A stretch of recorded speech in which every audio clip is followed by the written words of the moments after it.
بسم اللہ الرحمن الرحیم، الصلاۃ والسلام علی رسولہ الکریم، اما بعد۔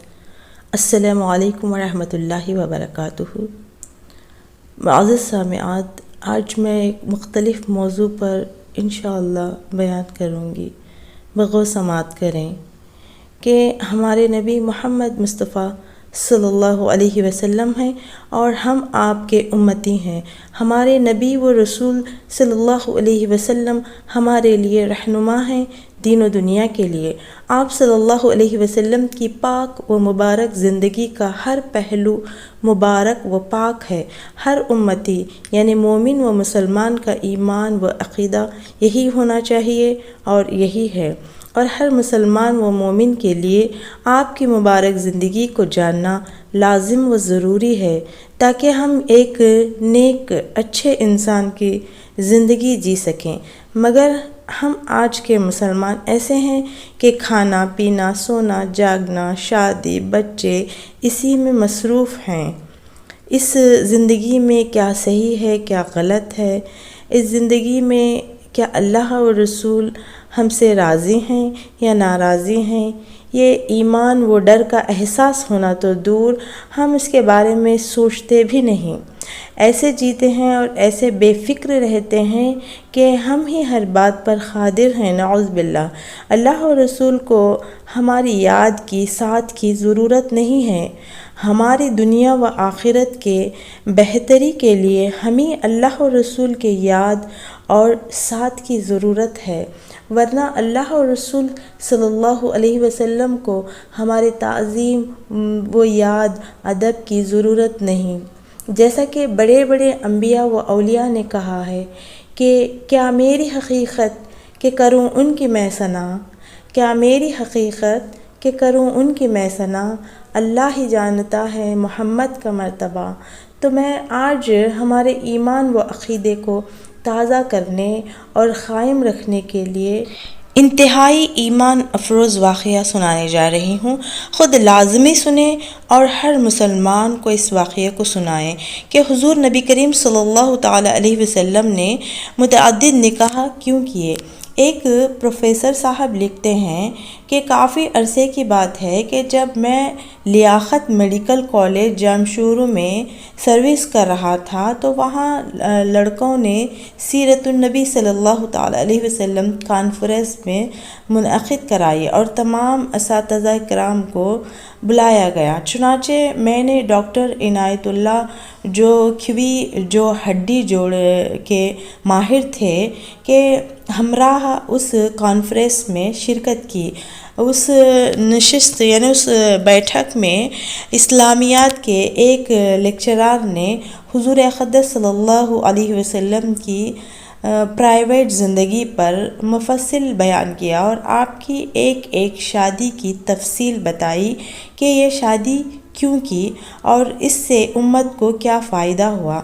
یہ بیان اتنا مؤثر تھا کہ حاضرین مجلس نے اس کو بہت سراہا۔ کانفرنس کے اختتام پر ہم دونوں جب جامشورو سے حیدرآباد بذریعہ کار آ رہے تھے تو ڈاکٹر عنایت اللہ جوکھوی نے عجیب بات کی۔ اس نے کہا کہ آج رات میں دوبارہ مسلمان ہوا ہوں۔ میں نے تفصیل پوچھی تو انہوں نے بتایا کہ 8 سال قبل جب وہ FRCS کے لیے انگلستان گئے تو کراچی سے انگلستان کا سفر کافی لمبا تھا۔ ہوائی جہاز میں ایک ایئر ہوسٹس میرے ساتھ آ کر بیٹھ گئی۔ ایک دوسرے کے حالات سے آگاہی کے بعد اس عورت نے مجھ سے پوچھا کہ تمہارا مذہب کیا ہے؟ میں نے بتایا اسلام۔ ہمارے نبی صلی اللہ تعالی علیہ وسلم کا نام پوچھا۔ میں نے حضرت محمد صلی اللہ علیہ وسلم بتایا۔ پھر اس لڑکی نے سوال کیا کہ کیا تم کو معلوم ہے کہ تمہارے نبی صلی اللہ علیہ وسلم نے 11 شادیاں کی تھیں؟ میں نے لا علمی ظاہر کی تو اس لڑکی نے کہا یہ بات حق اور سچ ہے۔ اس کے بعد اس لڑکی نے حضور صلی اللہ تعالیٰ علیہ وسلم کے بارے میں معاذ اللہ نفسانی خواہشات کے غلبے کے علاوہ 2-3 دیگر الزامات لگائے، اللہ اکبر، جس کے سننے کے بعد میرے دل میں نعوذ باللہ حضور صلی اللہ علیہ وسلم کے بارے میں نفرت پیدا ہو گئی۔ اور جب میں لندن کے ہوائی اڈے پر اترا تو میں مسلمان نہیں تھا، نعوذ باللہ۔ 8 سال انگلستان میں قیام کے دوران میں کسی مسلمان کو نہیں ملتا تھا، حتیٰ کہ عید کی نماز تک میں نے ترک کر دی۔ اتوار کو گرجوں میں یعنی چرچ میں جاتا اور وہاں کے مسلمان مجھے عیسائی کہتے تھے۔ جب میں 8 سال بعد واپس پاکستان آیا تو ہڈی جوڑ کا ماہر بن کر لیاقت میڈیکل کالج میں کام شروع کیا۔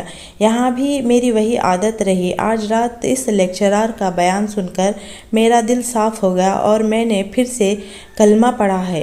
غور کیجئے، ایک عورت کے چند کلمات نے مسلمان کو کتنا گمراہ کیا، اور اگر آج ڈاکٹر عنایت اللہ کا یہ بیان نہ سنتا تو پتہ نہیں میرا کیا بنتا۔ اس کی وجہ ہم مسلمانوں کی کم علمی ہے۔ ہم حضور صلی اللہ علیہ وسلم کی زندگی کے متعلق نہ پڑھتے ہیں اور نہ جاننے کی کوشش کرتے ہیں۔ کئی میٹنگ میں جب کوئی ایسی بات کرتا ہے تو مسلمان کوئی جواب نہیں دیتے، ٹال دیتے ہیں، جس سے اعتراض کرنے والوں کے حوصلے بلند ہو جاتے ہیں۔ اسی لیے بہت اہم ہے کہ اس موضوع کا مطالعہ کریں اور موقع پر حقیقت لوگوں کو بتائیں۔ میں ایک دفعہ بہالپور سے ملتان بذریعے بس سفر کر رہا تھا کہ ایک آدمی لوگوں کو حضور صلی اللہ تعالیٰ علیہ وسلم کی شادیوں کے بارے میں گمراہ کر رہا تھا۔ میں نے اس سے بات شروع کی تو وہ چپ ہو گیا اور باقی لوگ بھی ادھر ادھر ہو گئے۔ لوگوں نے حضور صلی اللہ علیہ وسلم کی عزت و ناموس کی خاطر جانیں قربان کی ہیں۔ کیا ہمارے پاس اتنا وقت نہیں کہ ہم اس موضوع کے بہترین نکات کو یاد کر لیں اور موقع پر لوگوں کو بتائیں؟ اس بات کا احساس مجھے ایک دوست ڈاکٹر نے دلایا جو انگلستان میں ہوتے ہیں اور یہاں ایک جماعت کے ساتھ آئے تھے۔ انگلستان میں ڈاکٹر صاحب کے کافی دوست دوسرے مذاہب سے تعلق رکھتے تھے۔ وہ ان کو اس موضوع پر صحیح معلومات فراہم کرتے رہتے ہیں۔ انہوں نے بہترین نکات بتائے جو میں پیش خدمت کر رہا ہوں۔ اتوار کے دن ڈاکٹر صاحب اپنے دوستوں کے ذریعے گرجا گھر یعنی چرچ چلے جاتے ہیں، وہاں اپنا تعارف اور نبی کریم صلی اللہ علیہ وسلم کا تعارف کراتے ہیں۔ عیسائی لوگ خاص کر مستورات یعنی عورتیں آپ کی شادیوں پر اعتراض کرتی ہیں۔ ڈاکٹر صاحب جو جوابات دیتے وہ مندرجہ ذیل ہیں۔ میرے پیارے نبی صلی اللہ علیہ وسلم نے عالم شباب یعنی 25 سال کی عمر میں ایک سن رسیدہ بیوہ خاتون حضرت خدیجہ رضی اللہ تعالی عنہا سے شادی کی۔ حضرت خدیجہ رضی اللہ عنہا کی عمر 40 سال تھی اور جب تک حضرت خدیجہ رضی اللہ تعالی عنہا زندہ رہیں آپ نے دوسری شادی نہیں کی۔ 50 سال کی عمر تک آپ نے ایک بیوی پر قناعت کیا۔ اگر کسی شخص میں نفسانی خواہشات کا غلبہ ہو تو وہ عالم شباب کے 25 سال کے ایک بیوہ خاتون کے ساتھ گزارنے پر اکتفا نہیں کرتا۔ حضرت خدیجہ رضی اللہ عنہا کی وفات کے بعد مختلف وجوہات کی بنا پر آپ صلی اللہ علیہ وسلم نے نکاح کیے۔ پھر اس مجموعے سے ڈاکٹر صاحب نے سوال پوچھا کہ یہاں بہت سے نوجوان بیٹھے ہیں، آپ میں سے کون جوان ہے جو 40 سال کی بیوہ سے شادی کرے گا؟ سب خاموش رہے۔ ڈاکٹر صاحب نے ان کو بتایا کہ نبی کریم صلی اللہ علیہ وسلم نے یہ کیا ہے۔ پھر ڈاکٹر صاحب نے سب کو بتایا کہ جو 11 شادیاں آپ صلی اللہ علیہ وسلم نے کی ہیں سوائے ایک کے باقی سب بیوائیں تھیں۔ یہ سن کر سب حیران ہو گئے۔ پھر مجموعے کو بتایا کہ جنگ احد میں 70 صحابہ رضی اللہ عنہم شہید ہوئے، نصف سے زیادہ گھرانے بے آسرا ہو گئے۔ بیواؤں اور یتیموں کا کوئی سہارا نہ رہا۔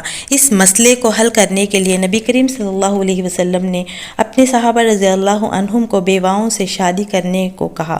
لوگوں کو ترغیب دینے کے لیے آپ صلی اللہ علیہ وسلم نے حضرت سودا رضی اللہ عنہا، حضرت ام سلمہ رضی اللہ عنہا اور حضرت زینب بنت خزیمہ رضی اللہ عنہا سے مختلف وقتوں میں نکاح کیے۔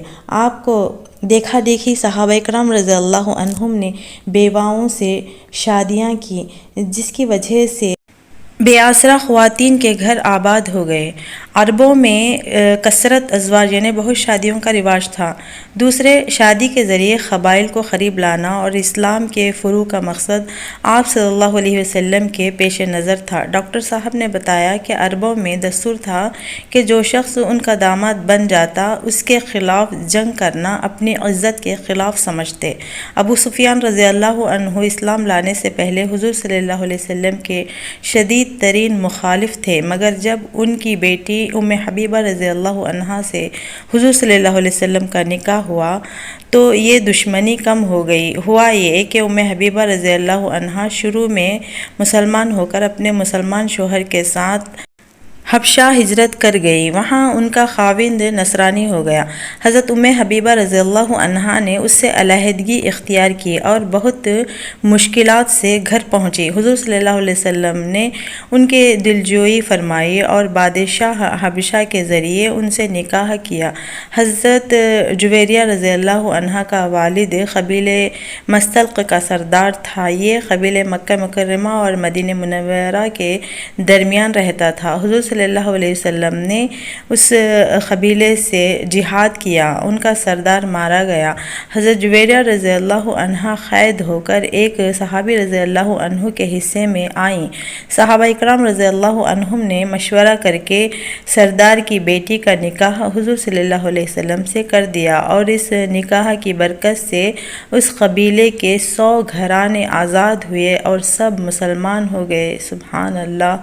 خیبر کی لڑائی میں یہودی سردار کی بیٹی حضرت صفیہ رضی اللہ عنہا قید ہو کر ایک صحابی رضی اللہ عنہ کے حصے میں آئیں۔ صحابہ اکرام رضی اللہ عنہم نے مشورے سے ان کا نکاح حضور صلی اللہ علیہ وسلم سے کرا دیا۔ اس طرح میمونہ رضی اللہ عنہا سے نکاح کی وجہ سے نجد کے علاقے میں اسلام پھیلا۔ ان شادیوں کا مقصد یہ بھی تھا کہ لوگ حضور صلی اللہ علیہ وسلم کے قریب آ سکیں، اخلاق نبی صلی اللہ علیہ وسلم کا مشاہدہ کر سکیں تاکہ انہیں راہ ہدایت نصیب ہو۔ حضرت ماریہ رضی اللہ عنہا سے نکاح بھی اسی سلسلے کی کڑی تھا۔ آپ پہلے مسیح تھیں اور ان کا تعلق ایک شاہی خاندان سے تھا۔ ان کو بازنطینی بادشاہ شاہ مخوقس نے بطور ہدیے کے آپ صلی اللہ علیہ وسلم کی خدمت اقدس میں بھیجا تھا۔ حضرت زینب بنت جحش رضی اللہ عنہا سے نکاح مدبنی کی رسم توڑنے کے لیے کیا۔ حضرت زید رضی اللہ تعالی عنہ حضور صلی اللہ علیہ وسلم کے منہ بولے بیٹے کہلاتے تھے۔ ان کا نکاح حضرت زینب بنت جحش رضی اللہ عنہا سے ہوا۔ مناسبت نہ ہونے پر حضرت زید رضی اللہ عنہ نے انہیں طلاق دے دی تو حضور صلی اللہ علیہ وسلم نے نکاح کر لیا اور ثابت کر دیا کہ منہ بولے بیٹے ہرگز حقیقی بیٹے کے ذیل میں نہیں آتا۔ اپنا کلام جاری رکھتے ہوئے ڈاکٹر صاحب نے بتایا کہ علوم اسلامیہ کا سرچشمہ قرآن پاک اور حضور اقدس صلی اللہ علیہ وسلم کی سیرت پاک ہے۔ آپ صلی اللہ علیہ وسلم کی سیرت پاک کا ہر ایک پہلو محفوظ کرنے کے لیے مردوں میں خاص کر اصحاب صفا رضی اللہ عنہم نے بڑھ چڑھ کر حصہ لیا۔ عورتوں میں اس کام کے لیے ایک جماعت کی ضرورت تھی۔ ایک صحابیہ سے کام کرنا مشکل تھا۔ اس کام کی تکمیل کے لیے آپ صلی اللہ علیہ وسلم نے کئی نکاح کیے۔ آپ نے حکمہ ازواج مطہرات رضی اللہ عنہن کو ارشاد فرمایا تھا کہ ہر اس بات کو نوٹ کریں جو رات کے اندھیرے میں دیکھیں۔ حضرت عائشہ رضی اللہ عنہا جو بہت ذہین، زیرک اور فہیم تھی۔ حضور صلی اللہ علیہ وسلم نے نسوائی احکام و مسائل کے متعلق آپ کو خاص طور پر تعلیم دی۔ حضور اقدس صلی اللہ علیہ وسلم کی وفات کے بعد حضرت عائشہ رضی اللہ عنہا 48 سال تک زندہ رہیں اور 2210 احادیث آپ رضی اللہ عنہا سے مروی ہیں۔ صحابہ اکرام رضی اللہ علیہم اجمعین فرماتے ہیں کہ جب کسی مسئلے میں شک ہوتا تو حضرت عائشہ رضی اللہ عنہا کو اس کا علم ہوتا۔ اسی طرح حضرت ام سلمہ رضی اللہ عنہا کی روایت کی تعداد 368 ہے۔ ان حالات سے ظاہر ہوا کہ ازواج مطہرات رضی اللہ عنہن کے گھر عورتوں کی دینی درسگاہیں تھیں، کیونکہ یہ تعلیم قیامت تک کے لیے تھی اور ساری دنیا کے لیے تھیں اور ذرائع ابلاغ محدود تھے۔ اس کے لیے کتنا جان فشانی سے یہ کام کیا گیا ہوگا، اس کا اندازہ آج نہیں لگایا جا سکتا۔ آخر میں اللہ سے دعا ہے کہ ہر امت کو حضور صلی اللہ علیہ وسلم کے دشمنوں کے خلاف کھڑا ہونے کی طاقت و قوت نصیب فرمائے، آمین۔ وما علینا الا البلاغ۔